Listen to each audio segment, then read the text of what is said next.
that introduction. Thank you for the thumbs up, Penny. I'm really happy to be here.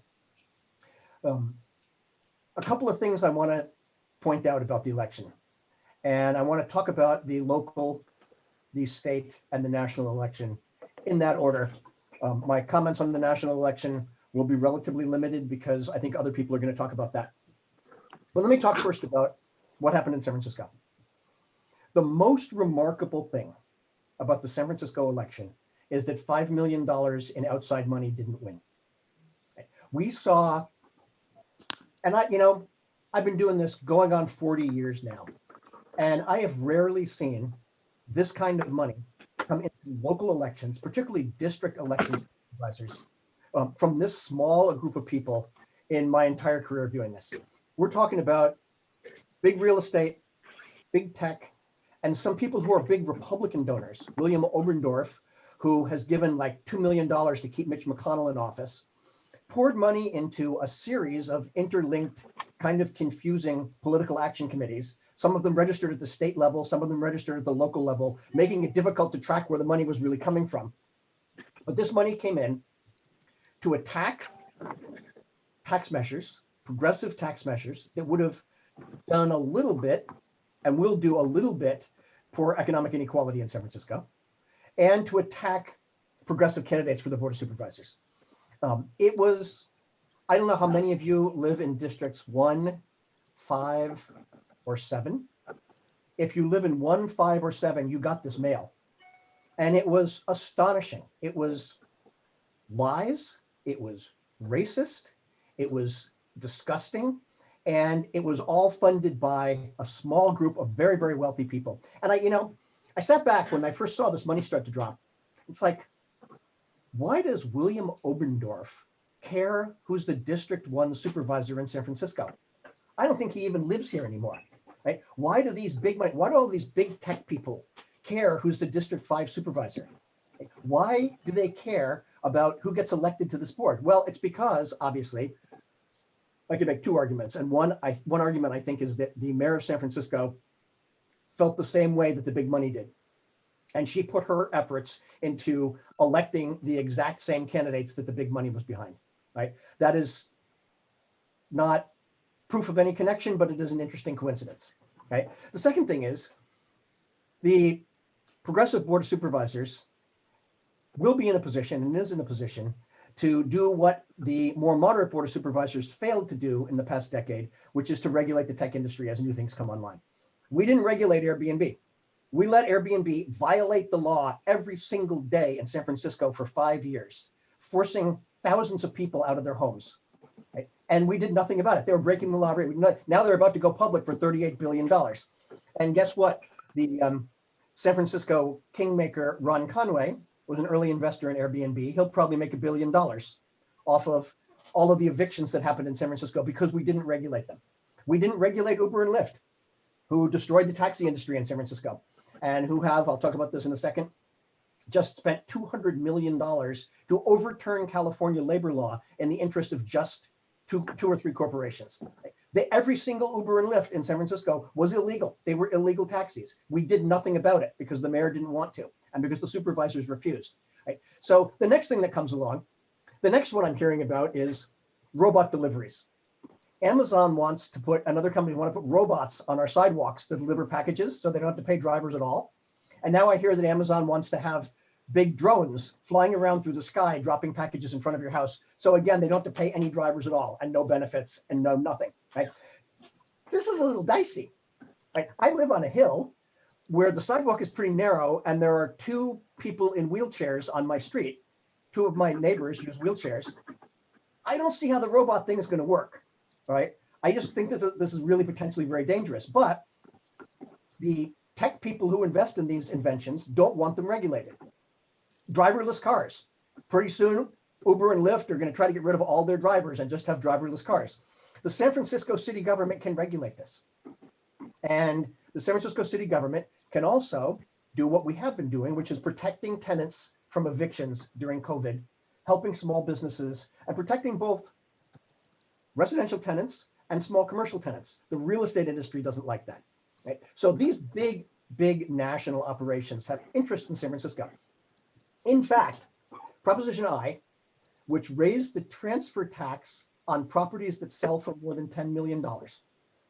And when I look at, by the way, as you probably all know, when I look at economic issues in San Francisco, I look at them through an equity lens. I look at them through a lens not of equality, which means a level playing field, which we don't have in this country, but equity. And as the scholar Susan Feinstein says, equity is by definition redistributive. Equity means taking wealth and power from those who have too much of it and giving it to others. Right? From an equity perspective, Prop I was a great step.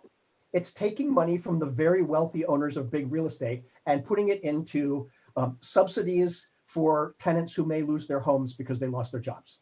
Right? This is a good equity measure. However, Oz Erickson, who was a big real estate developer in town, sent an email out to all of his friends in the real estate industry and literally said, if this passes in San Francisco, it will spread to other cities. This type of taxation on the rich, once they do it in San Francisco, we're going to see efforts to tax big real estate all over the country. It's going to spread. Like, remember the spread of international communism we were all, supposed to be worried about 40 years ago? Well, we're going to spread the progressive message of taxing the rich out of San. So we have to kill it here. We have to stop it before it emerges in San Francisco and sneaks out like a monster and we start taxing the rich all over the country. So they failed. Millions and millions of dollars poured into the city to keep Connie Chan from being elected supervisor in District 1, to keep Dean Preston from being reelected supervisor in District 5, to keep Velasca Wen from being elected supervisor in District 7, to keep John Avalos from being elected district supervisor in District 11, and to stop these tax measures. There's a second tax measure that may not bring in that much money, but it's a great idea. Basically, it would increase business taxes on companies whose CEO makes 100 times more than the average employee. Right? Another great idea in San Francisco that could spread nationwide. So all of this money came in and it didn't work. The tax measures won overwhelmingly. Connie Chan was elected supervisor in District 1. Dean Preston, by only a few votes, but she was elected. Dean, against somebody who had run at least once before and had lots of money, and had the mayor's backing, the mayor's strong backing. Dean Preston was reelected in District 5. Joe Lingardio, the mayor's preferred candidate and the big money's preferred candidate, did not win in District 7. Myrna Melgar won, who had a fair amount of progressive support, won in District 7. Right? So the attempt, John Avalos did not win in District 11, but that was really, of all of them, probably the toughest race, the most difficult. So, and all the tax measures passed. So when you look at what happened in the city, you look at San Francisco basically rejecting big money efforts from out of town to control what happens on the board. Right? Also, you'll note that the mayor of San Francisco typically doesn't have big coattails in elections, particularly in elections like this where, this is kind of like a midterm election where the mayor was elected last year and now the Board of Supervisors is elected in a different election. And in a sense, it's kind of a up or down vote on whether you like the priorities of the current administration. And the message that the voters seem to send is, no, we're not happy with the direction that this administration is going. And we want the Board of Supervisors to be a check on the executive. And we are willing to tax the rich to pay for services for poorer people. So that was really a very uplifting experience. Then we look at the state. And one of the remarkable things about this election was how different the state of California is from the city and county of San Francisco. And we forget this a lot of times. We think, California is a deep blue state and it's going to vote overwhelmingly for Biden, and all of that is true. And yet, Californians rejected affirmative action. This is almost mind-boggling to me. Californians voted down a measure that would have allowed the state to and cities and counties to use race as a factor in public contracting and education. When the original measure 20 years ago, I believe it was Prop 209, passed to end affirmative action at the University of California, the percentage of African-American students dropped dramatically and has not recovered. It blows my mind that the state would not approve this.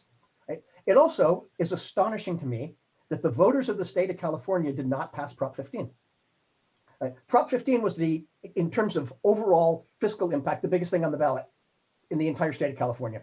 Prop 15, as you all know, would have made it possible to increase taxes on big commercial real estate to the level where they should be.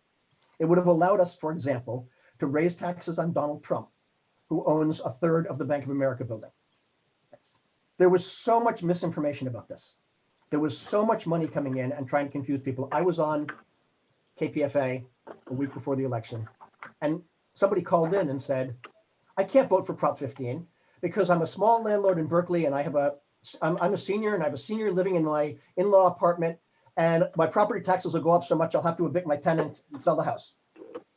And she was a really sincere, nice person. And I said, ma'am, where did you ever hear that? And she said, well, that's what all the ads say. We're going to repeal Prop 13 and my taxes are going to go up. And I had to say, you know what? This has absolutely zero impact on residential property. Those ads are wrong. They are lies. This does not impact your house or your tenant. It only impacts Disneyland and Donald Trump. And at any rate, the misinformation in the state of California that caused people to reject Prop 15, reject affirmative action, and then approve a measure by two companies, Uber and Lyft, with a little money from DoorDash, to exempt their employees from state labor law. Talk about sending a message that can resound around the country, right? This is one of the most alarming things that I've seen on the California ballot in a long time.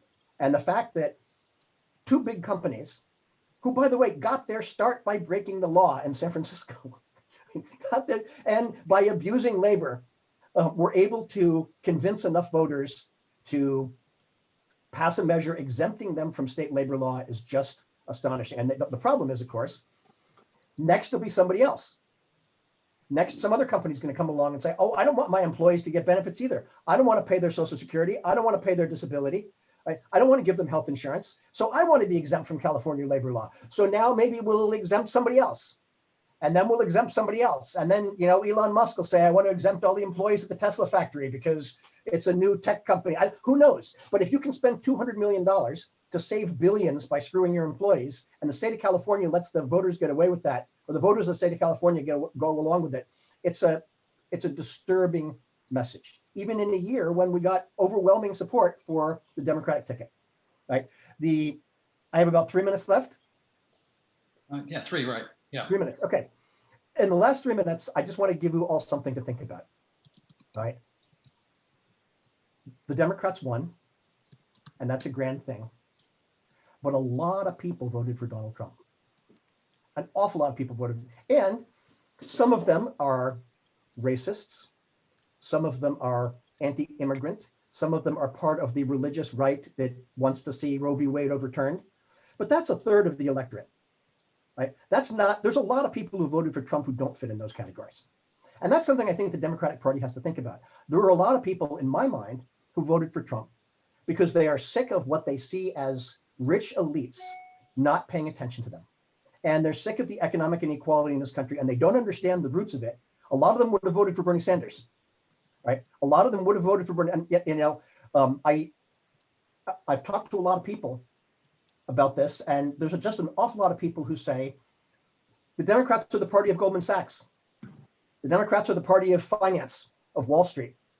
And Donald Trump was able to play on that because when you have, and I'm quoting Thomas Piketty here, those of you who have not read Thomas Piketty's book, you should read it. Capital in the 21st Century. It's the most important critique of capitalism since Marx. And I'm absolutely serious about that. You should all read this book. What he says is, economic inequality, which is rapidly growing around the world, leads to societal collapse. It leads to social collapse, right? This level of economic inequality is unsustainable, and it leads to social collapse. And that is part of what we saw in this election. We saw the beginning of social collapse, right? We're even seeing it now with Trump refusing to concede, right? So I don't think it's a coincidence that while obviously Donald Trump is an elite, and the people funding him are about the most rich elite people there could possibly be, right-wing demagoguery comes out of economic inequality.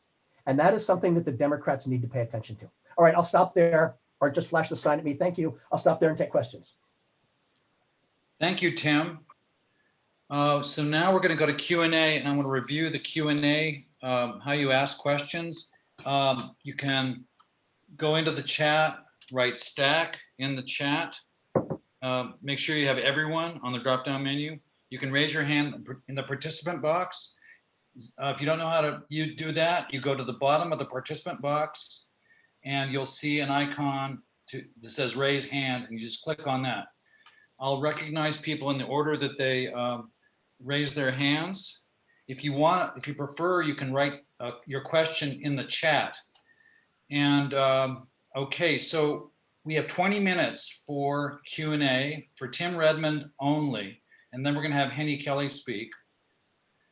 The first hand went up by the caller whose phone number ends in 575. So you have 30 seconds or less to ask your question, make your comment.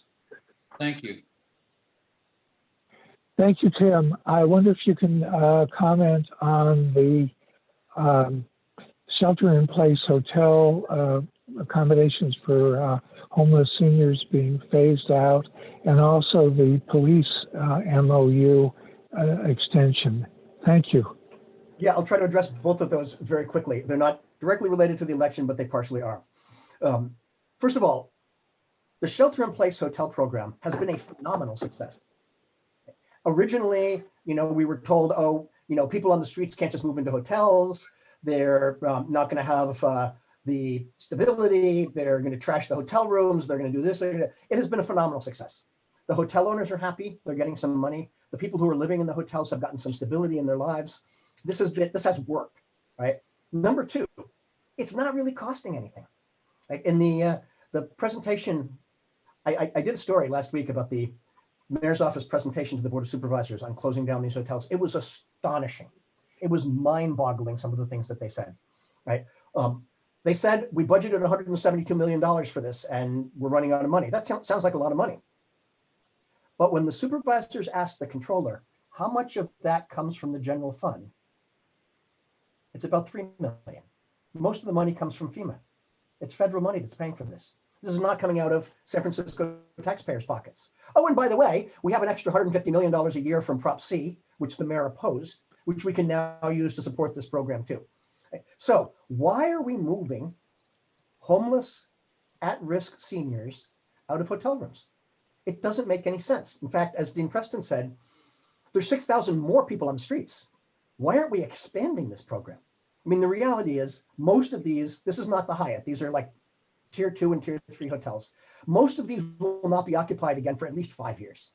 Tourism is not going to come back that quickly. So they're all on the market. I mean, the city ought to be buying these hotels and turning them into permanent supportive housing. It's the cheapest. I mean, $3 million since June to house 2,400 people. I mean, that's a great deal. And if we can buy some of these hotels for $20 or $30 million, it's way cheaper than building affordable housing from scratch. Why aren't we doing that instead of kicking people out? It doesn't make any sense. Now, the MOU is a complex topic I don't want to spend too much time on, but the MOU with the cops basically allows them to get significant raises deferred for 1 year and in exchange for nothing, no willingness to accept any reforms. The Police Officers Association has been the #1 obstacle to reform in the department, and we are rewarding them in exchange for absolutely nothing. Now, of course, the challenge here is the mayor has made it very clear that if the supervisors don't pass this MOU, that there will be a $10 million hole in the budget from the deferred raises, and she can use that as an excuse to lay off other unionized city employees. That's the threat, and that's what we're hearing. Again, $10 million. The police budget in San Francisco is over $700 million. You could find that 10 million easily enough and not lay anyone off. And no one's talking about laying off cops. The police officers in San Francisco are very well compensated, and I'm not saying they shouldn't be, but if we're going to give them a raise when we're talking about laying off other unionized city employees, we should at least ask them to go along with reforms. So that's at the Board of Supervisors today. Okay, we're going to have the next question be from Robin. Robin, go ahead. Yeah, hi, Tim. Thank you. My question is, when I was chatting on Nextdoor with all my neighbors, there was chat from the small business owners saying that their property owners would pass the tax on to them from Prop 15 in their lease. So they were saying that their property owners would not be paying that extra tax, that they were going to pass it on the leases to the tenants. And I wanted to know if there was any truth to this. Yeah, a lot of commercial tenants in San Francisco have what's known as triple net leases, which means that yes, the landlords can pass along utility costs, taxes, etc., to the tenants. But think about this for a minute. The vast, vast majority of these taxes would be paid by a small percentage of big property owners. Who's in the Bank of America building? Besides Bank of America. Who's in it? Yeah, there's not a lot of small businesses in the Bank of America building, right? So the number of small businesses who are in very large complexes where the landlords can pass those costs on is relatively limited. It does exist. It is absolutely a problem. But remember, the law, Prop 15, would not require cities to do anything. It would just allow. So it would allow San Francisco to raise property taxes on commercial property. But the city and county of San Francisco, the assessor, the board of supervisors would be able to set those taxes. So for example, the board of supervisors could decide not to raise property taxes on property worth less than $20 million if they decided to. This was enabling legislation. It was not mandating. Okay? So it would be, once again, property taxes for commercial buildings would be county by county the way they were before Prop 13. So people would be lobbying the board of supervisors then if it had Which passed. is how it should be. Which is how it should be. Thank so you. That's the interesting element of this. And the data shows that like 80% of the taxes would be paid by 10% of the property owners. Okay, our next question is from Matthew. Hi. Yeah, I just wanted to clarify a point about home sharing. You talked about that issue, and I just want to make sure that everybody understands that it's not possible anymore because of San Francisco's very restrictive law in the home sharing area. We're a senior group. We have a lot of seniors that use it to stay in their homes and be able to afford rent in San Francisco or pay toward their mortgage. Now, there's extremist groups that would like to do away with it completely, but I think we need to clarify that the kind of extreme things that you're talking about are years old, and San Francisco has one of the most restrictive. A 30-second limit. Can you ask a question, or is that one of the most restrictive in the nation? So, in that regard, so Tim, if you want to comment on that, please do. Yes, absolutely. We did eventually regulate Airbnb, and one of the things that the city finally did after regulations were shot down by a 6-5 vote numerous times, the city finally, years after this all started, put restrictions on Airbnb and specifically said that you can't, it has to be the place where you live. You can't like buy a building, evict all the tenants and turn it into an Airbnb. Right. So what you're saying, it can no longer, what the point you brought up can no longer occur. Follow-ups. You just let him ask. Absolutely. But I completely agree with the speaker that what I was talking about was in the past. We failed to regulate Airbnb at a time when we should have regulated it. And that's what led to thousands of evictions. Not today. Today, we finally have gotten around to regulating it. We didn't regulate Uber and Lyft. And then when we tried to, they went to the state. And the state overrode our ability to regulate. And I'm not saying that these things are bad. I'm not saying that we shouldn't have Uber and Lyft, or we shouldn't have Airbnb, or that we shouldn't have robots on the sidewalks. What I'm saying is they need to be regulated, and they need to be regulated early in the process before they cause a lot of problems. That's all. Well, San Francisco did have a long history of allowing home sharing, and thank goodness, like with the Green Book, it was able to be done. But San Francisco had that history. We're going to go on to our next question. I'm going to unmute Betsy in the East Bay. Go ahead, Betsy.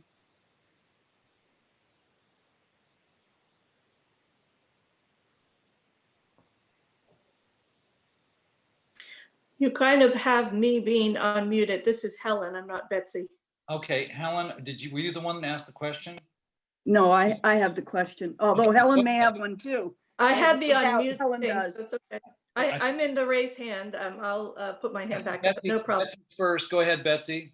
Yeah, thank you very much, Art, for organizing this. And thank you, Tim Redmond, for confirming in a big way what I had a chance to observe in the election in Berkeley, California. We had $200,000, not much, but the same real estate interests and Uber Lyft bulk advertising company they hired delivered, plus the California NAACP, delivered really misleading, fraudulent, maybe even senior abuse and very nasty ads You asked me a around. question? So my question is, have you written this up yet? Can I be, I would like to bring this information into Berkeley. Thank you. My question is more, where do you see, how can we organize around dark money? Around that dark money coming in Thank and you, Betsy. exposing these real estate, you know. Thank you, It's Betsy. an excellent question. And one of the big challenges, honestly, I'll be honest here, not self-promotional, but honest, that one of the big problems is we don't have local media anymore. There's no daily newspaper in Berkeley and Oakland that of the size and type. And now you have Berkeley Side, thank God, but you don't have a aggressive local daily newspaper that's covering this and that's informing people.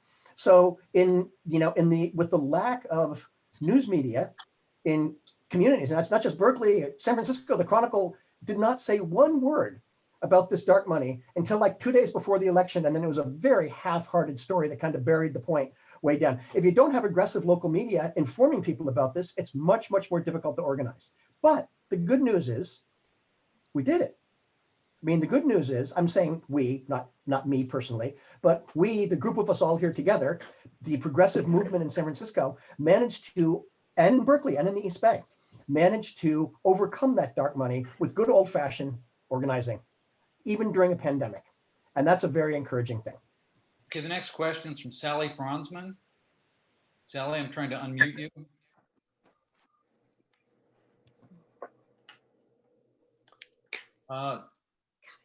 See if you're unmuted. Try asking. If I can't do it, we'll have to come back to you. Or put your question in the chat. There you go. I think we got you. Don't? Sally, can you ask your question?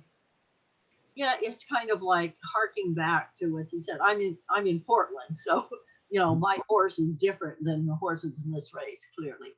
But harking back to what you said about the hotels for homeless people, we had a program apparently like that it would have affected me if I got COVID. So I was asking questions that had money to basically provide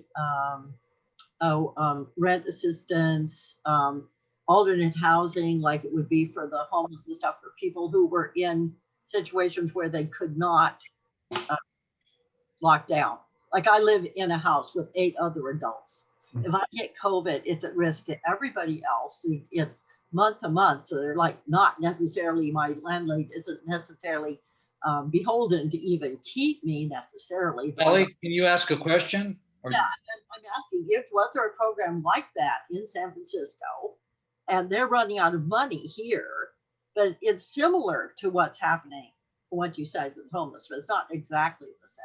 Was there something like that here? And what could we possibly do, us, to protect people in my kind of situation? Because I'm not. Thank you, Sally. Yeah, it's a very good question. It actually fits in with Jennifer Young posted something in the chat saying vulnerable seniors need to be with other seniors and not recovering drug addicts whose target seniors for their resources. And I agree with both of these points. But what I'm saying is that's a decision that can be made pretty easily by case managers who could, for example, use certain hotels just for seniors who are not facing substance abuse or mental health issues. And as in Portland, I don't know what's going on in Portland, but what I do know is that all over the country in major cities, there are tier 2 and 3, or they're called class B and C hotels, the cheaper hotels, right, that are empty now of tourists and that are not going to fill up for a long time. And the owners of these hotels are typically not multinational corporations. They're going to wait out the next 10 years like Hilton and Hyatt and all these folks. They're typically family-owned or small businesses, and they're looking to sell. And this is a great opportunity for cities to buy existing housing that can be turned into supportive, affordable housing. And then who lives in which ones is something that local case managers ought to be able to handle. Okay, next question is from Helen. I'm trying to unmute. There you go. Yeah, the message, I got it. Hi, Tim, thanks. Trying to frame my question here, but it does have to do with technology. It has to do with all the issues that you're covering. I'm also going to include a disability perspective and senior perspective here. In the area we are right now in technology, what I'm discovering is everything's based on data, with data being taken online and the surveys and information not including seniors, one of our largest populations and the diverse community of persons with disabilities. We're kind of left out. So how would you strategize with that, with a voice? I know showing up at meetings is one of the things we should be doing, but I'd like to get this would also have to do with transportation, for instance. SFMTA has said on meetings that it's a severe cut. They may not have a comeback. So now people have to use technology, but people are outside of being able to do that. I think GoGo Grandparents is about the only place you can call in to get yourself a ride in San Francisco or meals. With that being said, wrap it up, please. With that being said, it's a data collection is what's missing. I'd be very curious to read anything that you might write on what's going on with collecting data.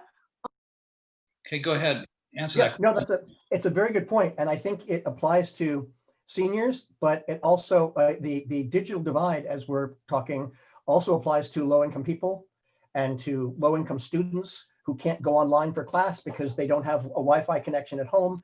And all of this, I think, is a much larger social question that needs to be looked at. And because I'm a public sector person, I actually think that broadband access is like water. It's a necessity of life these days. And it ought to be like water. It ought to be controlled by the municipality, and everyone should get it for almost nothing. Right? Basically, every house in San Francisco should be wired for broadband, and the city should own that system. And the thing that makes me crazy, and this is just a thing that drives Tim crazy in the world, fiber optic cable is cheap. Right? The cable is cheap. What's expensive is digging up the street. Right? That's what costs money. So all over this, they dug up all of Bernal Heights, where I live, a couple of years ago to replace the sewers. Great. We need to replace the sewers. We already dug up the streets. Why aren't we laying fiber optic cable at the same time? Right? That's cheap. Every time we dig up a street in San Francisco, we ought to be installing municipal broadband because it's great. Anyway, that's. Final question in this segment is from David Hartso. Thanks very much, Tim, for all the good work you do and analysis. My question is on things like the affirmative action and the Uber Lyft votes. Why did these fail? Is it just people are gullible to lies and propaganda? And are there ways that we can outlaw dark money in referendums, so it's really going to represent the people's thinking and their interests, not dark money? So it is an excellent question. And it is an excellent question for the state of California. The problem, I mean, there's a lot of problems. One problem is the state of California is such a big place, right? It is very hard to communicate with millions and millions of voters if you don't have millions and millions of dollars. And I'm going to come back to this again. Part of the problem is we don't have an independent communications infrastructure to counter all of these lies, right? I mean, we don't have statewide newspapers like we used to. The LA Times is doing okay, but Sacramento Bee is dying, and local. We don't have the communications infrastructure that people read, because a lot of people don't read newspapers anymore. Where do voters get their information? A lot of voters get their information from social media, and social media is dominated by a couple of big corporations. And we all know from the problems with the national election, the problem that leads to. It's a big, big challenge, because if you've got $50 million, you can communicate with voters all over the state of California. And if you don't have $50 million, it's very, very difficult to do that. So, I don't have an easy answer for that one, David, except to, overturn Citizens United and get money out of politics. But that's a long-term struggle. I just want to say, too, in the 1 minute I have left, the person who was talking about Airbnb and home sharing, because this fits with so many other things that I've seen happening in the last 20 years. Yes, there's always been home sharing in San Francisco. Yes, people have had informal networks where they rented out rooms to people, and there was the Green Book. And in fact, for years, particularly in the South, this is how African Americans traveled when they weren't allowed in hotels, right? This was just fine until someone decided to make $1 billion on it. And the minute that Airbnb got involved as a big tech company, and now they're going to go public and make $40 billion, they screwed it up for everybody, right? Because we didn't regulate it. And so all the people who are just trying to do this on their own to make a few extra bucks, now it became such a massive problem that we had to regulate it. So that's the thing that gets me about so much of this. You know, it's once somebody comes along and decides they're going to get rich on something, and then they have to scale it. So then it's not a little small informal network. Now everyone gets to do it, and we're going to make billions of dollars on it. It ruins it for everybody. Stop now, please. Thanks. I'm done. All right. Thank you, Tim, for being here today. Really, absolutely. And I'm sorry I have to leave. I have another meeting. okay. Everybody say goodbye to Tim. And thank you. And I will turn it over to Hene, who will be even better than me and understands all these issues even better than I do. Thank you, Tim. All right. Thanks. Okay, now we're going to have a great speaker, another great speaker, Hene Kelly. She's a retired San Francisco public school teacher, retired CFT union leader, an officer of the San Francisco Labor Council, and a vice president and the legislative director of the California Alliance for Retired Americans, AKA CARA, which represents more than 1 million retired union members and retired members of community groups. She's also the director of Region 6 of California Democratic Party and chair of its Disability Caucus. Hene is an awe-inspiring presence wherever she goes, whether it's in a meeting or a street rally, where she can hold forth and be heard clearly without a mic. Hene, take it away. All right. Basically, let's start with the last speaker and the last question. And that's David. And David, this is a problem. We got the Secretary of State to change some of the wording that was on propositions on the opposite side of propositions than we wanted because it was lies. However, they then could put it on television because you can say anything you want. And it is a very, very difficult thing. So we're going to talk about what happened with the measures in the state. We know that San Francisco voted correctly. We know that Berkeley and most of Alameda voted correctly. And correctly is basically for the people. But what happened everywhere else? And I'm going to share something with you that not many people know, but there is another county that votes exactly like San Francisco in every election on propositions, in every election on senators and congressmen. This is a really wonderful thing to know. It's Alpine County. Alpine County is basically, Markleeville is its center, and it basically is in the elbow of California on the northeast corner. And it has about 1,150 people. And they vote right. I don't know why. I just know. If you're thinking, if you like snow and you're thinking of a place to go, you go there and spend some money on their stuff. And especially in the summer, it's great. But anyway, here's what happened. And, I looked at how people did endorsements. And if you look at the California Federation of Labor, and you look at the California Democratic Party, and then you look at CARA, you will see that we all almost completely agreed on the measures for the endorsements on measures. And yet, California disagreed with us completely. It was absolutely mind-boggling to people.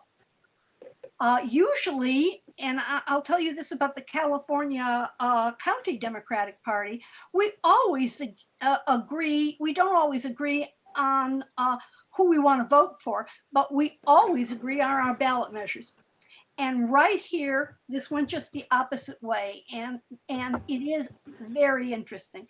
Somebody here mentioned the NAACP. Now, there's a woman at the NAACP who is the state chair, and she took money to go against propositions that would help African Americans, would help people of color, would help seniors and people with disabilities. And she's been doing it for the past 30 years.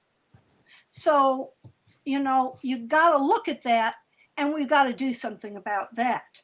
And that would have changed a lot of things, because her statement that was all over the news, that she got paid for.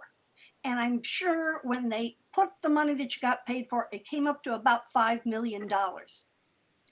That has got to stop. But let's look at these propositions, right? We're talking about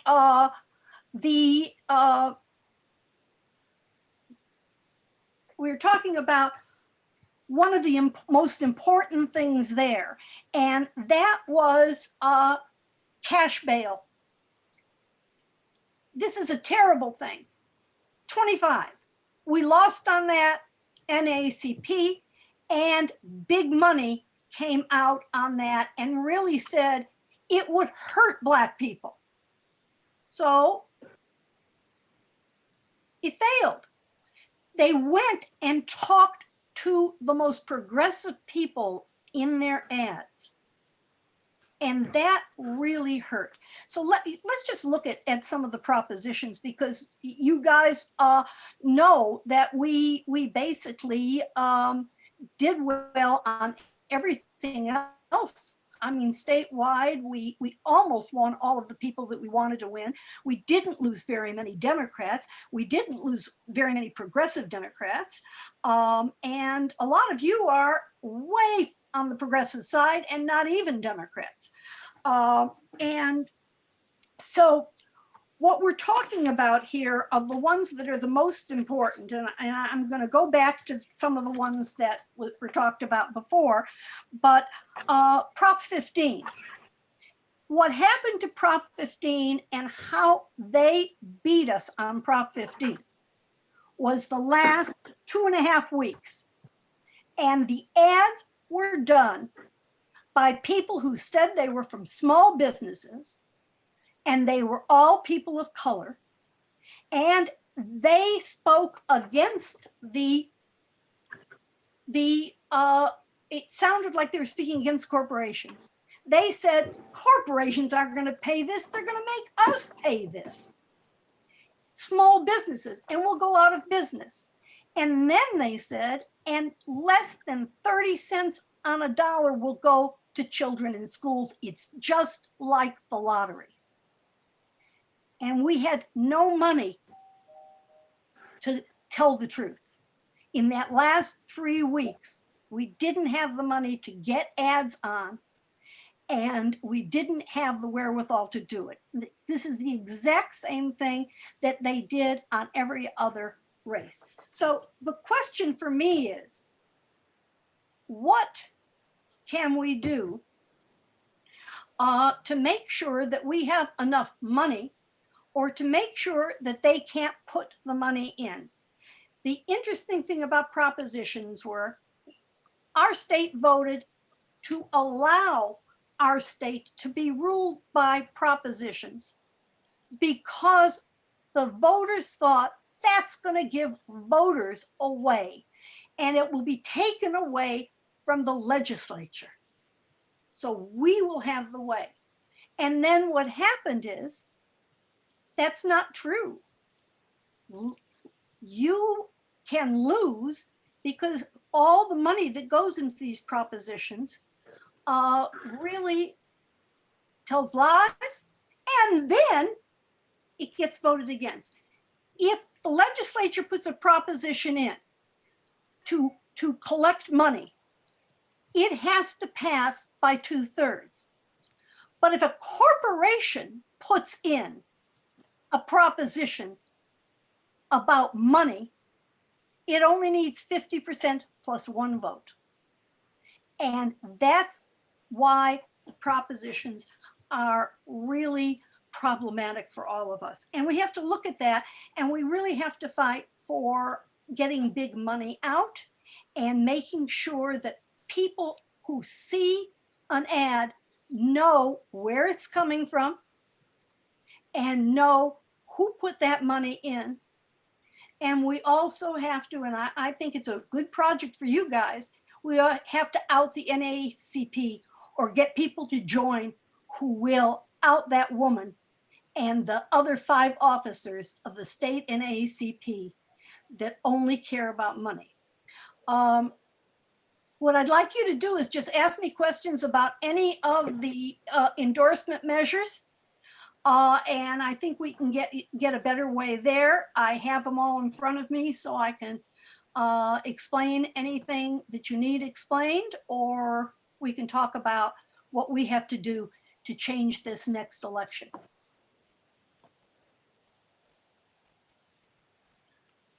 Do we have questions? You can just raise your hand in the participant bar or wave your hand in the window. We'll try, or put your question in the chat. I can also tell you what any of the the ballot measures really would have done and what we can do about it. Okay, I see that Hene Kelly has, that Hedy Saraf has a question. I'm trying to, okay, there you go. Go ahead and ask your question, Hedy. Yes, thank you so much for this extremely important topic and the way you're raising it. Who is chosen? Well, no, I'll rephrase that. How do we choose people to write a proposition that represents the majority of the interests of the majority of the people?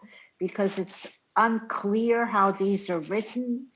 And is there an advantage to the legislature writing it versus how they're written in this process? I think that may be an important issue.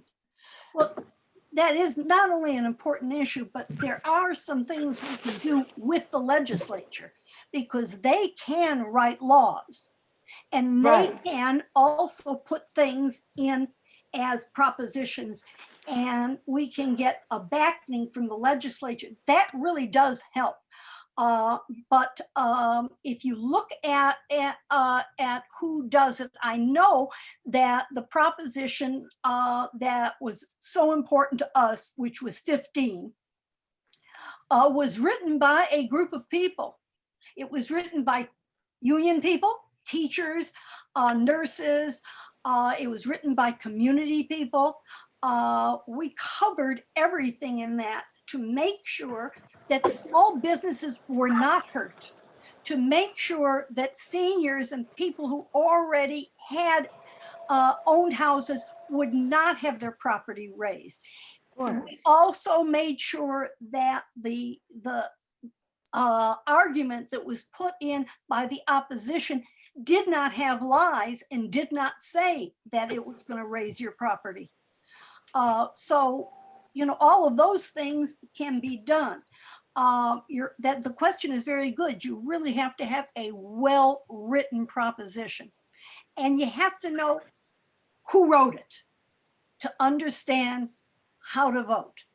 And the one thing that I think we need to do is people like you and me need to each talk to 10 friends and tell them about the propositions.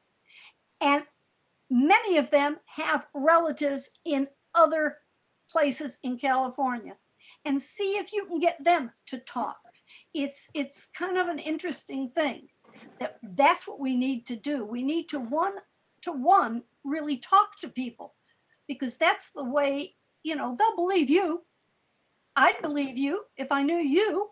You're my friend, and I talk to other people, and you know, and that's what we need to do. We try to do it. Kara tries to do that. We talk to people all over the state, whether they're Republican, Democrat, progressive, not progressive. And, you know, we take 20 people and we call them and we talk to them about what the propositions really are. So. Does anybody else have a question? I don't see questions being raised in the. Hene has a follow-up. Okay. Unless somebody else wants to ask something, it seems to me. Oh, we do have, excuse me, Katie, we do have another. Let someone. Well, thank you for go. yielding to this person who has a course. question, I assume. So I'm going to call on Betsy of the East Bay. Hi, thank you so much. We're also. And we have 2 minutes left in this Yes. segment. So my question make it is, snappy. I put in the chat additional information that I've also uncovered that other people have published about the California NAACP. And I am a member of the Berkeley NAACP, and I want to approach this very respectfully. But I believe CARA may be possibly the only organization that might be able to challenge this egregious corruption of what NAACP should be about.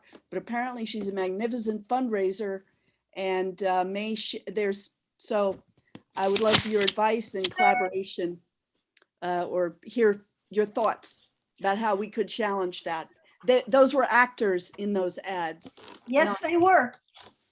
You are absolutely right, Betsy, and I will tell you, it has gone to the Democratic Party.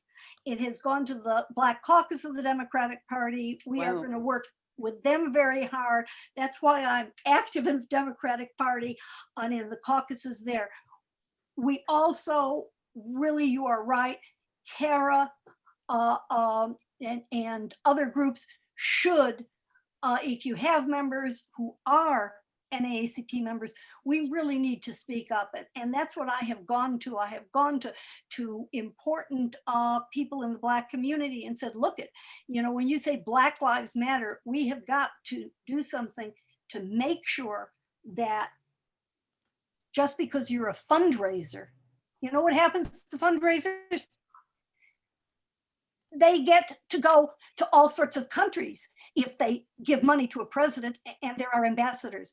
This woman is being that kind of a person. She's getting money, she's giving money, and then she tells people what to do, but she does it only for money. So yeah, I think that CARA, and other organizations really need to get out there and say, we care about NAACP. And we care about Black people, and we really want this done because she really destroyed all the propositions that we really want to pass. Okay, Hene, thanks very much. So we're going to take a 5-minute break now. If people want to sign in, they should go to the Google Doc that's in the chat. It's up there just before 1 o'clock. Could be reposted, I guess.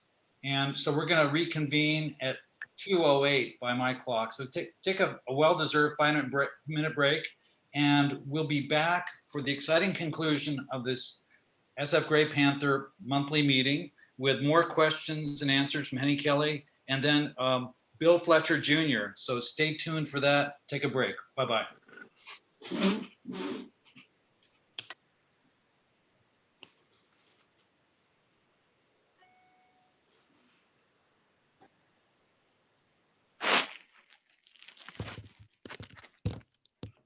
You turned it off.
All right.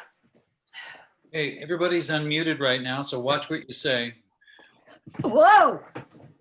I can I mute just- everybody. I think I I will. just fell over. Are you I have okay? one last question for Hene, if she Okay, has a moment sure. before we Yeah. start. Bill? Okay, I'm gonna mute everybody, get back to normal, and we'll call on Shirley. I'll put you in there, Shirley. Henny, let's get you unmuted. Okay, Henny, you're unmuted. And Shirley Golub has a question for you. Right. Yeah, I wrote it in the chat because I see it right there. yes. So I just wondered what your thoughts were about that, because I remember going to a big meeting Yeah. with Nancy Skinner and Scott Wiener and many, many people. Can And you, I had Okay. a sign in Maybe- my window for 2 years. Schools. Okay, first. let me tell you a little bit about Prop 15. You said I was considering the timing of helping Prop 15. I remember the School and Communities First campaign seemed to have started perhaps 2 years ago. Absolutely right. Here's what happened. We went out and we got signatures for Prop 15, which was going to be schools and community first. 40% going to schools, 60% going to the community, no money going to the state. The money went to the counties, cities, etc. And there was a perfect way of doing that. And then they decided how the money was to be spent, as long as 40% went to schools and 60% went to the community. And that would be community programs for seniors, for people with disabilities, for homeless teenagers, whatever the community thought of. There was a problem with that we noticed after it was written, and that goes to somebody else's question too.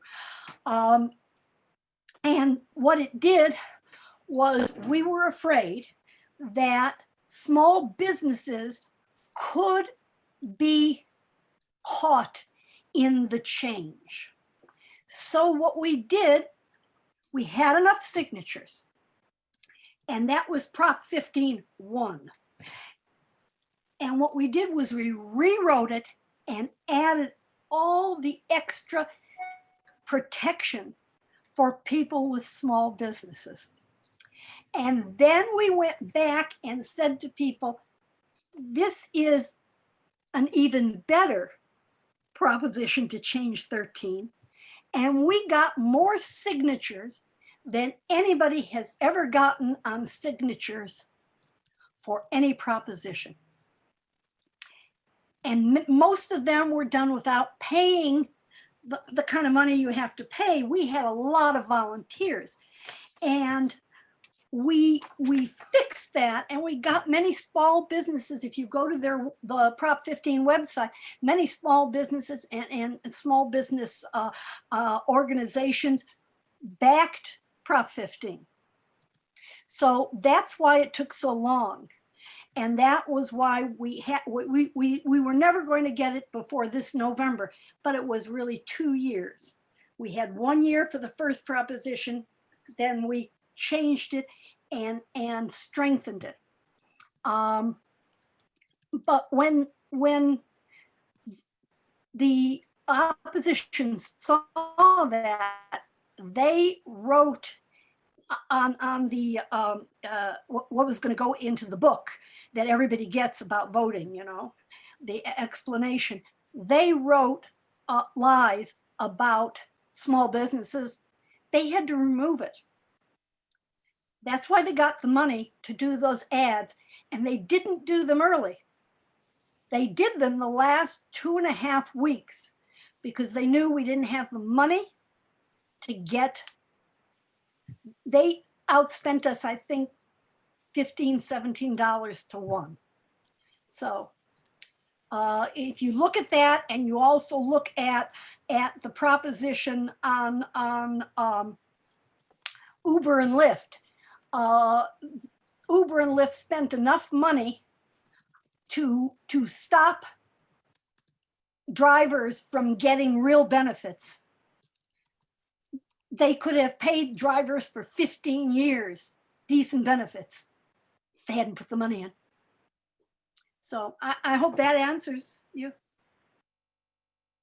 Okay, are there more questions? I think Heidi had a follow-up, but are there any new people who haven't had a chance to ask the question? I do see that there was a comment and a question in the chat. It says, did the SF-NAACP weigh in? And David and Alice, did they weigh in on what? Was that Prop 25 you're talking about? It could have been any of the props. Prop 15, that's what we're talking about with Alice Huffman. Yeah, Alice Huffman really did a number on Prop 15. And I have talked to people in the San Francisco NAACP, people I know are members. That wasn't what they wanted. And they, I think, are almost as upset as we are, many of the members. I don't know about the officers, but many of the members are extremely upset. Some have written letters to the national NAACP, a few professors that I talked to who are on that. So yeah, people are getting to know about Alice Huffman and what she does. I wrote an article for the California Democratic Party. I had many people sign on to it. And we are talking in Kara, as you said, about it. So yeah, it wasn't our NAACP. And that's, you know, in San Francisco and in other areas that I've talked, they didn't realize what she was doing until they saw it. And yet, when I talked to people who've been in for a long time, they said, Alice has been doing this for years. Okay, our final question or comment is from Emily Lee. Oh, Hedy is right there too. She had that. Oh, I'm sorry. Yeah. Okay, so we'll have two. Emily, are you ready? Sure. Okay, go ahead. My name's Emily. I'm from SF Rising. I think Hene gave a great summary of the Prop 15 campaign, and I was just going to add that you know, the San Francisco NAACP, you know, did endorse Prop 15 along with Mayor London Breed, and so that was great. And I think the response to some, you know, some of the statewide organizations like the Million Voters Project and California Calls that also worked on the measure, you know, their kind of reflection was that, you know, the NAACP as a legacy organization, clearly it's not representing the needs and interests of a lot of the Black community in this way. And so, you know, one response that they had immediately was, well, you know, we are actually going to be organizing in Black communities as well and starting to, you know, have more Black organizing projects. So, you know, there's in some ways it's like, you know, again, while the NAACP has a great legacy and a strong history, it's clearly not serving the needs of its members currently. And so, you know, organizations are responding to that. And, you know, they're going to be preparing for the next battle, the next time Prop 15 is on the ballot, probably at the next presidential election. We will do it. Yep, that's this right. Is not the last time. Yeah. You know, this is what keeps me alive. I'm 78 now. I've been working on single payer since I was 50. And you know, I'm not gonna die until we get all of those things. Then not so bad. But thank you for letting me know that and letting the rest of the people know that, Emily. Okay, and Hedy? Our final question to Hedy Saraf. Okay, I'll make it very brief. And first of all, thank you, Hene, for a wonderful job. I really appreciate it.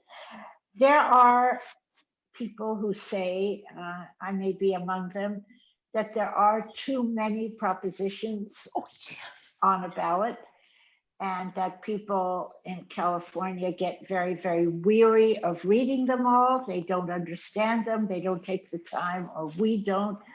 And that the tendency when you're confused is to vote no. Yes. Regardless of the content. So I wonder, I tend to agree with that. What are your thoughts, and what can we do about it?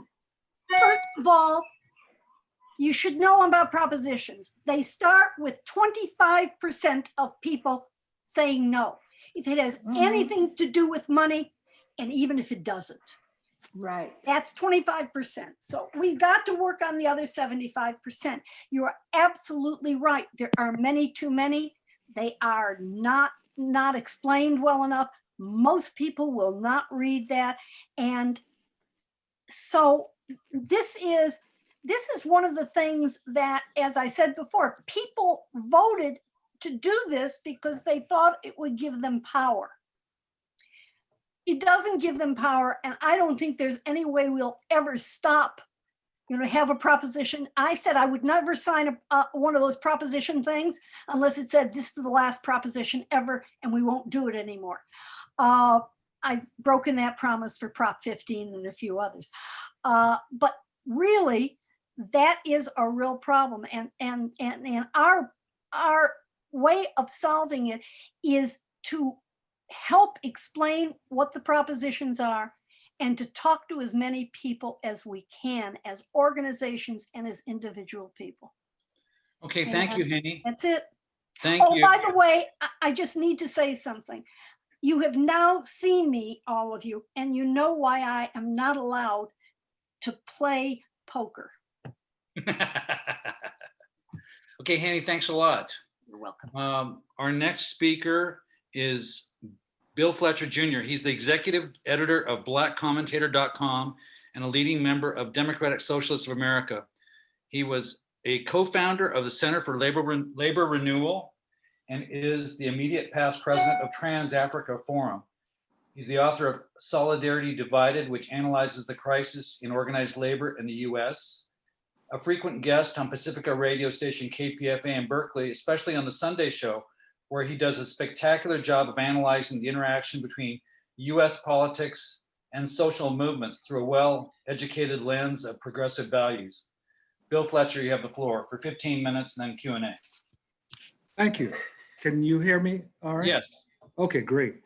It's a real pleasure to be doing this. And I'm actually most interested in any questions or comments that anyone would like to offer. I want to just give an overview in terms of my take on the election. So I think in looking at the election, there are a few different elements that are critical to observe. One was that Biden and his campaign did an amazing job of building a very broad united front against Trump. Very successful. And this is also interesting because it was against an incumbent president. And one of the things that many of us forget is how difficult it is in US history to unseat an incumbent president. In this case, he has been unseated, and with a substantial majority of the popular vote. Problem number one, the defeat of Trump did not translate into the so-called blue wave. And I think that there's a number of factors that are going to have to be looked at there on the side of the Democrats, including the issue of voter suppression that since 2008 has very much hurt Democratic candidates and particularly people of color. A second factor is that the broad united front against Trump did not necessarily translate in terms of the way people viewed down ballot elections. So it appears that there were many people that split their vote, voting against Trump, but voting for a Republican.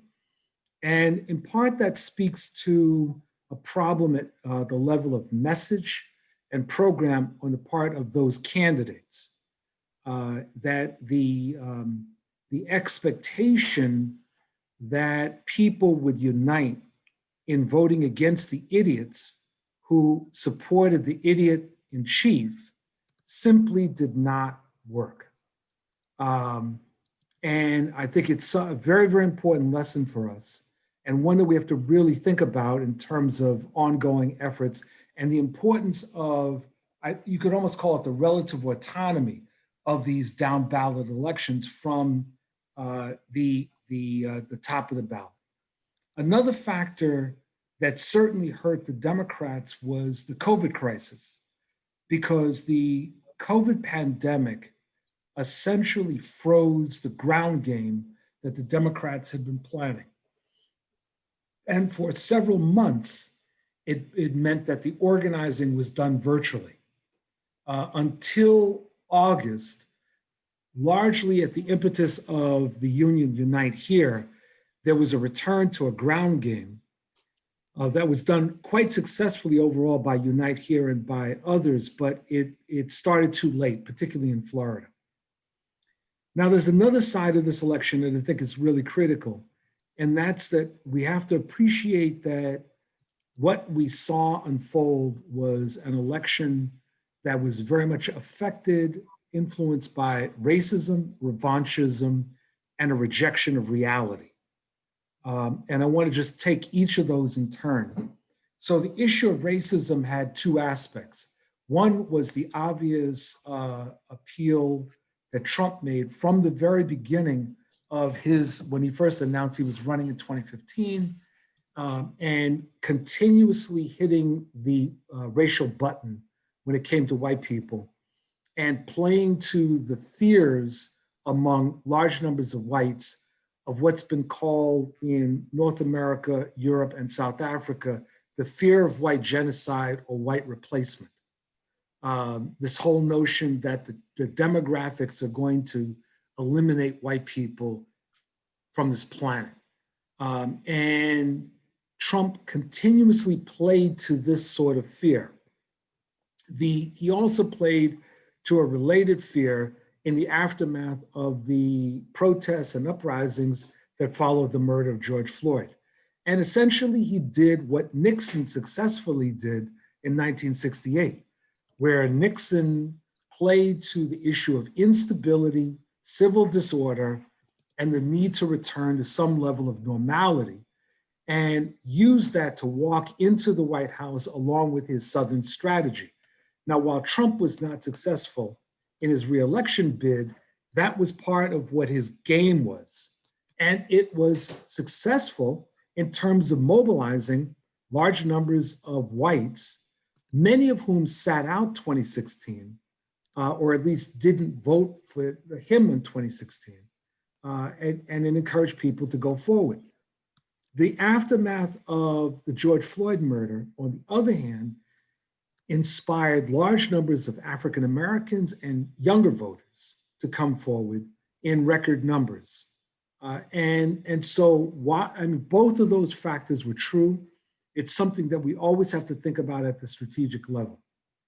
Revanchism. Revanchism is a term we don't use much in the United States. It's been generally associated with Germany after World War I and World War II. And it's a politics of revenge, but a specific kind of revenge where someone is arguing that something was taken from them and they want it back. And in the case of the United States, the revanchism has been central to the reemergence of right-wing populism and the idea that the white male republic of the 1950s is no longer there. And that in a nutshell, it doesn't pay to be white anymore. And that revanchism is saying, let us return to the world of Leave It to Beaver and Donna Reed. Let us return to a point where the United States was at its pinnacle, where the United States could say, shoot them up, hands up to the rest of the world, and no one could question it. That's central to revanchism. And And there's different elements. There's racism, there's sexism and misogyny, that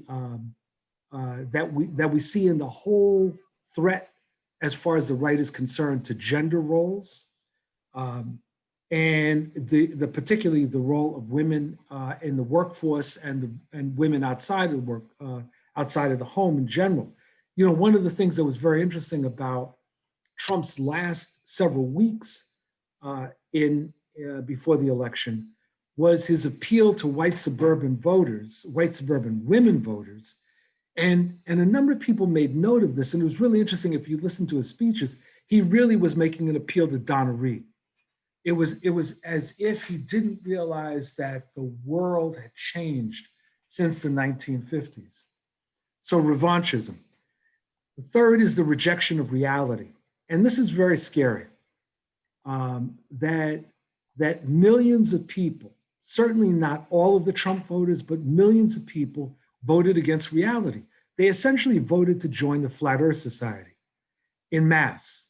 And they did so when you look at what happened with their response to the COVID crisis, that people would accept Trump's proposition that this really was a bad flu, and that there was no real need for national coordination, and that he was doing the best that he could. This rejection of reality there, this rejection of the extent of the environmental crisis, catastrophe that we're facing. So what we see is people absolutely and adamantly denying reality, but also in those cases, and this goes to the final point about this, in those cases where people may not have been explicitly racist or sexist or denying reality, they were prepared to go along with a political leader who hit all of those buttons. And they were complicit, regardless of their intent. I read an article just the other day that was making an interesting point, and I'm going to, I think, stop here and open up for questions about those that rationally voted for Trump. And actually, I have 2 points. So there's this, and then there's zombies. The rational voters, by this article was arguing, is that there were people. This is where it really comes down in many cases to class, that there were people in the upper 1% that had a material interest in supporting Trump. To the extent to which people had viewed this election from their narrow self-interest, there were different segments of the population that could justify supporting Trump, even if they didn't agree with him on a whole host of other things. So the upper 1%, small business, you were talking about small business in connection with Proposition 15. Large segments of small business embraced Trump's deregulatory message. There were people that were working, that where the economy had been improving for them, at least at the level of jobs and employment. And while we on the left could say, well, wait a minute, I mean, this was a trajectory that started under Obama. And that's true, we know that, but many people aren't going to necessarily have the same kind of economic analysis. They're saying, I'm working now, I wasn't working before, so maybe Trump is doing something well. And what I think that this will point to is that we have to think very carefully when we're crafting messages that the frame of reference that many of us that are progressive and left have, other people don't share it. And we actually have to win them over, which goes to my final point. Zombies. When you look at US elections, what you'll find is that roughly about 25% of the electorate are people I consider zombies. That is, they've lost their humanity. And as I like to say, as a student of zombieism, I have a doctorate in zombieism. I can tell you that once people become zombies, they can never return to being humans. And you all know that because you've watched zombie movies at some point. Once you become a zombie, that's it. And that is true of about 25% of the electorate. Forget them. They have lost their humanity. You can't argue them out of their lack of empathy and their inclination towards fascist and other kinds of authoritarian solutions. So the good news is that we probably have about 75% of the electorate to work with. But many of those people are influenced by zombieism.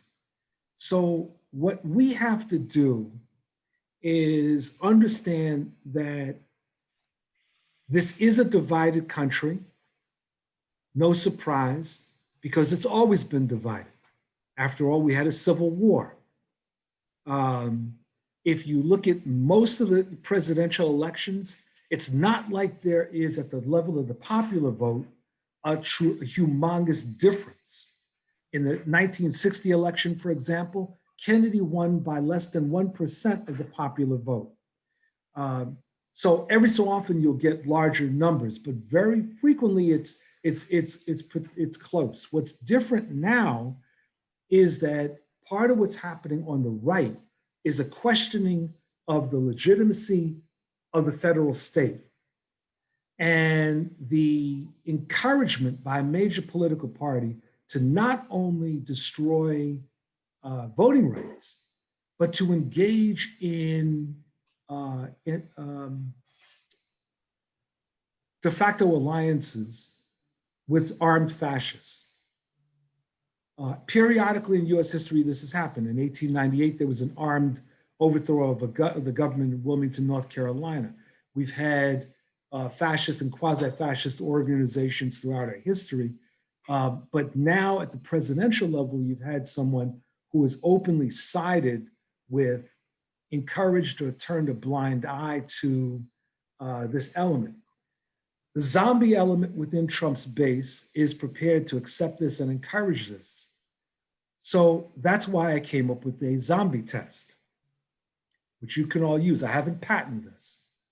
The zombie test is 3 questions that you can ask to determine whether someone is a zombie. And this applies even after the election. The first question, in light of the fact that Trump disparaged US veterans and deceased military servicemen and women, what did you do or what did you say? Question 2, in light of the fact that it has been proven that Trump lied about what he knew regarding the COVID crisis and explicitly misled the population, what did you do or what did you say? And the third question, in light of the fact that Trump is apparently in debt to at least $400 million and no one seems to know to whom, and will not reveal his tax returns, what did you say or what did you do? And what you will find is that if you ask those questions, whoever does a dance like Fred Astaire is someone that you absolutely have no need to continue the discussion with because they are gone. We need to concentrate on strengthening our forces in order to win anyone over that may be on the verge of becoming a full zombie. But spending your time on those that have fallen under the sway of zombieism is absolutely pointless because they exist in a world with a self-reinforcing bubble, part of which is Fox News, that convinces them that they understand the truth and that it is we that are out of touch with reality. I'll stop there. Thank you, Bill. Okay, so as before with questions, if you have a question, you can go to the chat. Make sure you click on the drop-down menu for everyone. So you're talking to everyone and not just one other person, and put stack in there. You can raise your hand using the participant box. At the bottom of the participant box, there's a raising hand function, and I'll see that and call on you. You can raise your hand physically. If that doesn't work, I see a Mo, and you can write down your questions in the chat and I'll ask the question for you. Okay, I see Charlie Hinton, and then Mo. Go ahead, Charlie. Thanks to all the participants. This has been really good. My concern with Trump is that he has no intention to leave office. The stonewalling the transition is just the first step, and that replacing Esper and the people in the defense, in the Pentagon, the civilian Pentagon people, is his goal is to control domestic disturbances. And do you see a danger of him? I think he's actually trying to pull off a coup if we let him. And I'd like your response to that. I've been very worried about the possibility of a coup since the spring. And I've been struck by the level of denial in much of the progressive movement of such a possibility. I think what's happening right now is that the Republicans are starting to fragment. And that Trump is acting more like a 13-year-old. And he is very upset, as Obama said the other day on 60 Minutes, he doesn't like to not only lose, he doesn't like to admit loss. But there is some sort of fragmentation that seems to be underway within the Republican Party and within his own administration. I do not think he can count on the military to back him up. The military, at worst, from our side, is split. But at least from the Joint Chiefs of Staff, it appears that they have no interest in backing up a coup. He could probably count on DHS and many local police departments, but that would be very, very risky. And white militias. Right. Now, so the danger remains, and that means that if he tries something, we have to shut the country down. And it can't be one of these very nice, comfortable Saturday marches in the sunshine, as long as it's not raining, not too much snow on the ground, et cetera. It has to be shutting the country down. And enough on that for right now. I think that another possibility that looks quite reasonable is that Trump will never concede defeat. He will acknowledge it. And then he will announce that he's going to run for president in 2024. And this is going to be something that will piss off Republican potential candidates like Ted Cruz, because they will know that if he announces that that's going to make it very difficult for anyone else to run against him. That he will probably continue various forms of obstructionism. And this is one of the reasons that we progressives are going to have to make sure that the watchword for the Biden-Harris administration is audacity, audacity, always audacity, and not reaching across the aisle playing nicey-nicey the way Obama tried to do in 2009. It's like, this is, we push, and we push hard. And that will run counter to who Biden is, which is why we need to stand behind him, a nose length behind him, so that he cannot turn around. Okay, our next question is from Mo. Mo, are you there? I don't see you right now. If Mo is not, maybe he's trying to unmute himself. I don't see him anymore. He's here, but he's not, he's on mute. Okay, I don't see his icon. So I have to find him and unmute him. So I'm going to do that right now. If I can find him. Art, yeah. Do you see the two people on stack, Robin and Pyra? Yes, I did. I've already acknowledged them, but Mo was next, and I just need to find him and unmute him. So that's what I'm doing right now. I'm sorry, everybody. I saw, there he is. Okay, there you go. I'm trying to unmute you, Mo. Let's see, don't talk yet because you're not being heard. I'm clicking on your unmute button and it's not responding. It's not working. Can you hear me? Yeah. There you go. Can you hear me? Yes, go for it. Okay, so sorry, I don't see any of you, but it doesn't really matter. I wondered, this is more of a historical question and maybe inappropriate to ask now, but do you think Trump has been necessary in the sense that things have to get worse before they get better. And also the fact that his extremism really laid bare, if we didn't know it already, really laid bare not just the fissures in this country, but the inadequacies of the political system. And I think before you heal anything, you have to see it. And we can't avoid seeing it right now. I don't think that the worse things get, the better they are for us, because they can always get worse, right? I think that I've been saying for a while that what Trump did is that he pulled the picture of Dorian Gray out from the closet, right, for everybody to see.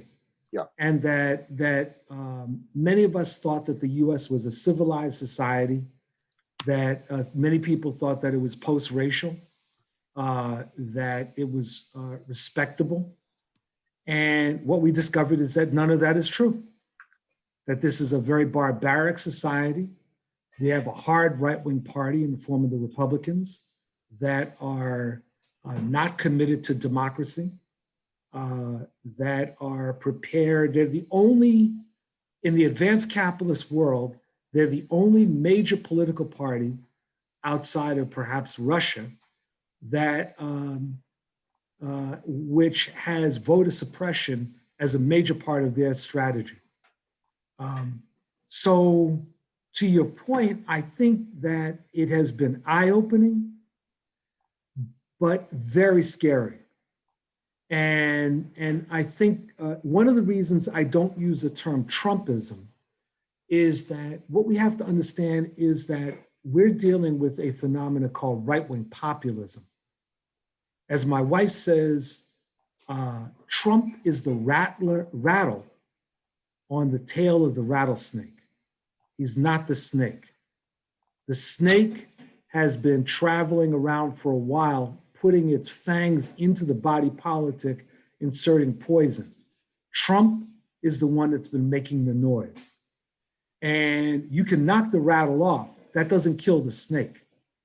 And this is what we have to deal with. We have a poison in our system from something, a right-wing mass movement of millions of people. It's right-wing populist movement that has an armed wing. I think people realize that now. The question is, what are we going to do? Okay, the next person is Robin. I've got to unmute you though. Okay, I think I'm unmuted. There you go. No, you're okay. You go ahead. So you can hear me? Yes. So my question is, somehow I got on the emails of the Republicans. I have no idea how that happened. I didn't sign up for it, but I was getting about emails from 5 or 6 Republican organizations. So from time to time, I would dip in and look at them. And what I saw is that they were dividing the world into good guys and bad guys.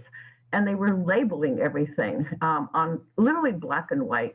So they were the good guys, we were the bad guys. We were called snowflakes and worse. We were called demon rats, etc. And what I want to ask is, they have a coherent worldview in terms of they go, this is this and this is that, but it's wrong. And I was saying, you know, on chat sites, we're not snowflakes. You know, please, let's stop the labeling. And so I want to address the psychological desire to label good and bad instead of seeing human beings. And if you could Thanks for your question, Robin.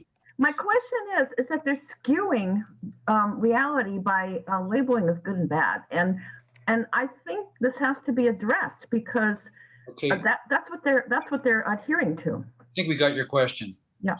Well, you see, we are bad. As far as they're concerned, we are bad. We represent everything that they oppose. I don't fault them for that. They just happen to be wrong.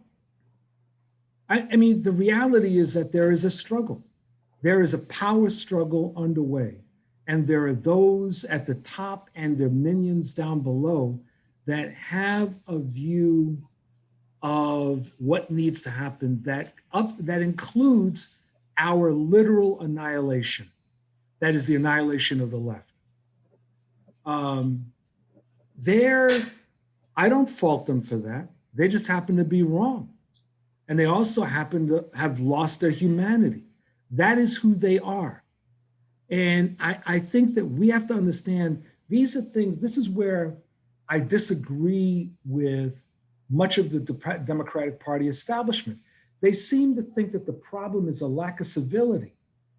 You know, that if we only could speak nicely to one another. No, let's be real. A right-wing movement reemerged after the defeat of Goldwater that was intent on overthrowing the 20th century. That's their objective, to overthrow everything that we won in the 20th century.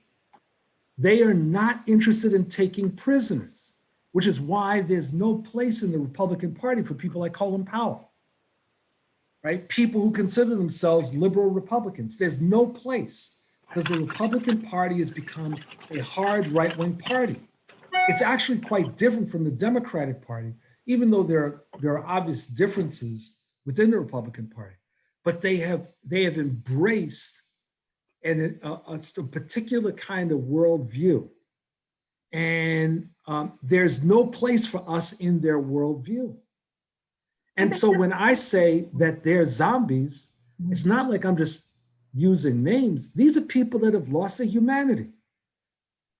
Okay, Bill, there's another question from P. Ra of SDA. I'm not sure I'm pronouncing that properly. Let's try Pyra instead. Okay, there you go. Think Greek, even though I'm not. The thing is, we have over 73 million people voted for Trump. And basically, a lot of it I see is that there's some basic need that they're not getting, and frustration to the point that a lot of people are operating under the thing, he's an a-hole, but he's our a-hole. So there's that frustration of not getting what their needs, or perceiving not getting what their needs. And I think the Democratic Party, and I want to know how you would see it, how to address those needs, whatever that may be. I know they got to the point that due to the frustration, they will believe anything that supports this notion that they're being screwed. But they have basic needs that are not being addressed, and this is how they are manifesting by supporting a person like number 45. So what are those needs that you perceive, and how can we approach that and showing that those needs need to be addressed and how to address those needs? And do it with a backbone. Yeah. It's an interesting question because there's needs and then there's needs. Yes. So on the one hand, I think we need a very different kind of leadership of the Democratic Party. I think we need one that is advancing a progressive populist message that is calling for significant structural changes that speak to the environmental catastrophe, to the various forms of oppression that have historically been rooted in this country, all of that. We need a Green New Deal. We need real jobs. So on the one hand, there are needs, but then there are also certain needs that we can't answer. So in other words, if there's someone that basically believes that they really should be treated better than people of color, we can't address those needs. If they're really, if someone basically believes, well, the US does have a right to go into Venezuela or Bolivia and do whatever, or bomb Iran, we can't address those needs. If someone is saying, you know, I really don't like the idea that my wife is working and is in my face, we can't address those needs. So there's needs and there's needs. I think that there are material needs that the Democratic Party needs to speak to about the future of this planet and about embracing civilization and fighting barbarism. We can do that. But people that are running around afraid that white people are on the verge of extermination, I mean, what can I say to them, right? It's sort of like, what do you say to someone in the Flat Earth Society? How do you convince someone in a flat earth society, and they actually do exist, that the earth is round? Because at a certain point, there's people that develop a vested interest in a completely irrational framework. And as far as I'm concerned, they're not a priority. Okay, we have a question from Ellen R., but I cannot unmute her. Ellen, can you try to unmute yourself? I'm here. I just wanted to bring attention earlier to some raised hands. Thank you. Okay, so are there more questions? Is there somebody I'm not seeing in the queue? We're pretty close to the end. You're not seeing Dolores or Dave. Okay, Dolores and Dave, go. Dave, you go first. Yeah, I couldn't get into the chat, but my question is, in the recent election, many people, like in Florida, and I guess maybe Filipinos, people of color were concerned about aspects of the progressive message from the Democrats because they were afraid of, quote, socialism, because they equate that to a totalitarian socialism. And could you address that issue? Because I think it's a serious problem for Democrats. Well, it's not a new problem. I mean, since the 19th century, anytime any kind of progressive movement has arisen, the other side has always waved the flag of anarchism, communism, or anything else. So it's not new. It's a good way of trying to suppress discussion. I think what we saw in this case was an appeal to two different things. One is fear in response to the post-George Floyd protests and uprisings. And the other was a particular appeal to Latin American emigre populations that have run away from what was called the pink tide countries, like Venezuela, Bolivia, and others, and gone to Florida. And so the Trump message was, if you don't want the United States to become like Venezuela, Cuba, Bolivia, et cetera, then vote Republican. Well, anyone with half a brain looking at even a quarter of a brain, how about an eighth of a brain, looking at Biden, you would never conclude that Biden was a socialist. I mean, there is no way in hell that anybody could conclude he was a socialist. But it's a wonderful way to encourage fear. And it also covers a host of other sins. Like if Biden and Harris gets in, well, wait a minute, we actually have a person of color as the vice president. Now, a lot of these emigres, I want to point out, are from the upper crust of Latin America. And if you've done any study of Latin America and you know the way the racial dynamics works, you know that the upper crust is not particularly dark.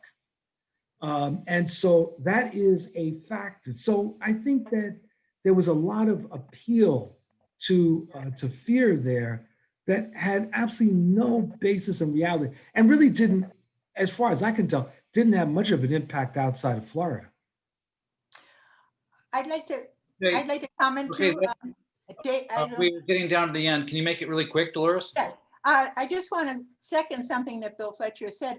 I don't think it's our position that we should take the position that we have to appease these people who have bought into the American myth that the whites are superior. And while our economy was based on stolen land from the Native Americans and 400 years of free labor of the slaves from Africa that set us off as a booming economy back in the 18th century.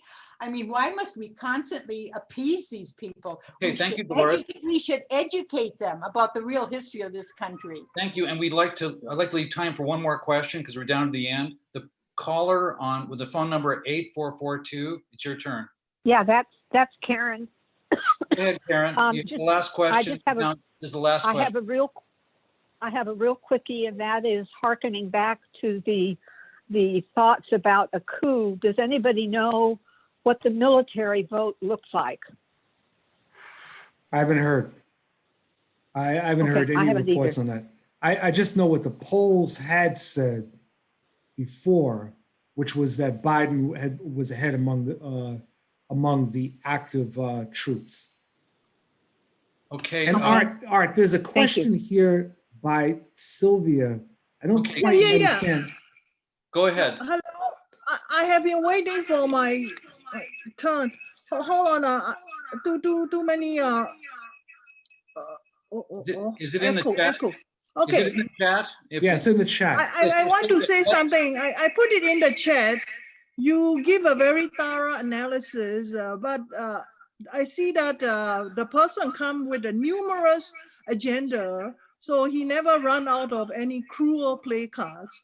And we need to do some character assassination on him, but find it difficult to shoot an entertainer, which he seems to be. And then I agree with your that he is only the tail, not the head. And then a few days ago, I read that the Cox brother, the one that survived, is coming out and saying that he is one of the contributor. I don't think he's the real one, because he's manly enough to come out and say, and that he wants to be a change person. Okay, Sylvia, thank you. We're going to let Bill finish because we're down to the last minute. Yeah, I don't know what to make of this thing with the Koch brother, basically saying that he's discovered sweetness and light. I mean, this is one of those moments when I'm from Missouri, he's going to have to prove that one. But I think that the issue with Trump is what we're going to have to do is we're going to have to figure out how to disrupt the strategy of the Republicans and to disrupt his base. And that means that we've got to get our stuff together. And we need to be thinking right now about the midterm elections, right now, or at least by January 1st. We'll take a few weeks off, but then start thinking about the midterm elections. We have a couple more questions for you. I'm running, it's 3 o'clock. There's a demonstration I have to go to. I'm the host. And I'd like, Bill, can you take questions from people by email? Can you answer them if they can't? Well, yeah, I mean, as long as it is not involving a lot of writing, because I do writing all the time. Yeah, maybe they can put it in the chat for you or send you an email. Do you want to? You can send me an email to Bill Fletcher Jr. at gmail.com. Would you repeat that? I talked Bill over you. Fletcher Jr., all one word, at gmail.com.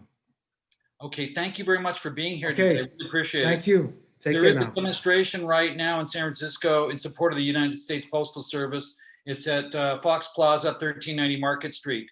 So support the postal workers, and thank you all for coming. Call your members of Congress, tell them to don't let the Trump administration play games with our postal service. They need $25 billion. They've been handicapped by giant weights put on their legs by an unfair prepayment of their pension. It's tragic what's happened to this institution that is so as American as apple pie. Look up United States Postal Workers and say a friendly word to your local postal worker. And thanks for coming today, and stay tuned for next month's announcement. Go ahead. Thank you. I know many people are disturbed with right-wingers and anti-racist actions, or armed right-wingers driving through Black communities like Marin cities. And how can we defend ourselves? A Progressive Labor Party is showing a hopeful movie on next Saturday on the Deacons for Defense. They were chapters of armed Blacks who were able to fend off Black Klan terror during the 1960s South. We're showing it next Saturday from 3 to 5 p.m. And if you want to get on, email mlyon01 at comcast.net to get login information. So again, it's mlyon01 art01@comcast.net. And thank you. Thank you. And I have a small announcement. I just put in the chat. SDA is having a pedestrian safety class this Friday, and I just put the information in the chat. Okay, we'll save the chat, and anybody who wants to get the chat can email me or the Gray Panthers. You can reach us through our website, I believe, correct, Michael? Or you can send an email to artpersico@gmail.com. It's artpersico@gmail.com. Thank you. Now go protest. Art, can you hear me? Yes. Okay. Did you record this Zoom? Yes, I did. Okay, I don't know how to get access to it, but I'm assuming you can email. I think there'd be a link we can send you. So if you want the link from this recording, send me an email. Okay, I think Lou's probably got your email, but give it to me real quick. Yeah, Lou Church has my email. Okay, because he went off the call. I think it'd be useful for him to hear that whole presentation from Matt. So. Okay, so I'm gonna end this program, this meeting, and thank you all for coming. If you want more information, email artpersico@gmail.com. That's artpersyko@gmail.com. And hopefully we'll hook up with you and keep you in touch with the SF Gray Panthers, and we'll have another forum next month. Oh, and if anybody would like to join the board of the Gray Panthers, please let us know, because we need new board members as well as regular members. Great job, Art. Thank you, Michael. Thanks, everybody. Thank you. Okay, see you later, and support your local postal worker.